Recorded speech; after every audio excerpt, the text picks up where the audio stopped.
ଶୁଣି ସାରିବା ପରେ ରାକ୍ଷୀ ନିଶ୍ଚୟ ବୁଝି ଯାଇଥିବ।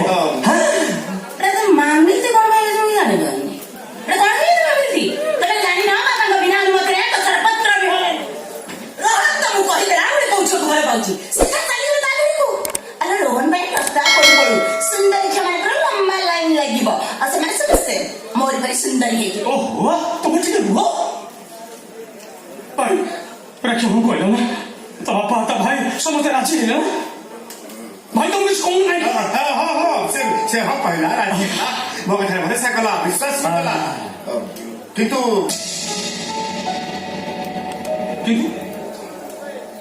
ତା ବାପା ରାଜି ହେଲେ ତା ବାପା ରାଜି ହେଲେ କିନ୍ତୁ କିନ୍ତୁ କଣ ଜଲ୍ଦି କହୁନ ଭାଇ ରାକ୍ଷୀ ଆମ ଘରକୁ ଆସିଲେ ନା ଅନ୍ଧାର ରାତିରେ ଆମର ଇନ୍ଦ୍ର ମହଲଟା ଝଲସି ଉଠିବ ଆଉ ଜହ୍ନ ତାରା କି ଗାମି ଆଲୋର ଆବଶ୍ୟକ ପଡିବନି।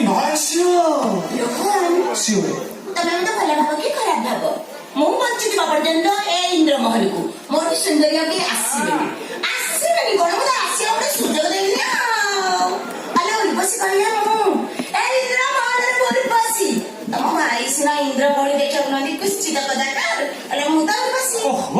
ତମେ କଣ ସୁନ୍ଦର ସୁନ୍ଦରୀ କାହାକୁ ଶାନ୍ତି ପହଞ୍ଚେଇ ଦବନି ଭାଇ ସତ କଥା କଣ ଟିକେ କୁହ। ନାଇଁ ସତ କଥା ହେଲା ଏଇଆ ଯେ ରାକ୍ଷୀ ସହିତ ତୋର ବାହାଘର ହବ ଏଇଟା ଫାଇନାଲ ଖାଲି ଆମ ରେଶମା ରେଶମାକୁ ସେ ଘରକୁ ବହୁ ଯିବାକୁ ପଡିବ ବାହା ହବାକୁ ପଡିବ।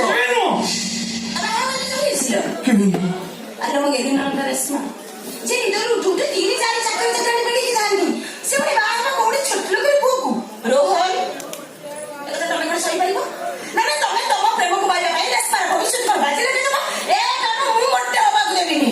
ବାପା ସାଙ୍ଗେ ଜମା ରାଜି ନା ମୁଁ କହିଦେବି ନା ସାଙ୍ଗେ ସାଙ୍ଗେ ବାପାଙ୍କ ଆଗରେ କହିବି ଭାଇ ମତେ କିଛି କହିବାର ଆବଶ୍ୟକତା ନାହିଁ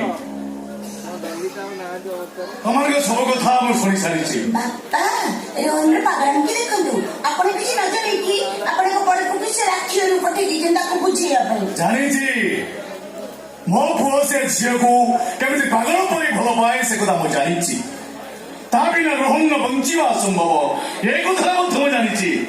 ଆରେ ଗୋଟେ ବାପା ହେଇ ଯଦି ପିଲାମାନଙ୍କ ମନ କଥା ମୁଁ ଜାଣି ନ ପାରିବି ତାହେଲେ ମୁଁ କି ବାପା ତା ଛଡା ମୁଁ ଇନ୍ଦ୍ର କୁମାର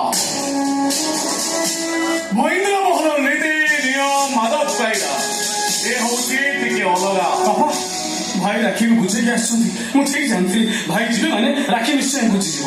କିନ୍ତୁ ବାପା ତମର ଖାନଦାନ ବୁନିୟାଦ ଆମର ଶହ ଇନ୍ଦୁର ସେମାନେ ଆମ ଘରେ ବନ୍ଧୁ ବାନ୍ଧିବେ ଆମ ପାଖରେ ବସିବେ ସେମାନେ। ଆଉ ତମେ କୋଉ ଖାନଦାନ ଘର ଝିଅ କି ବୋହୁ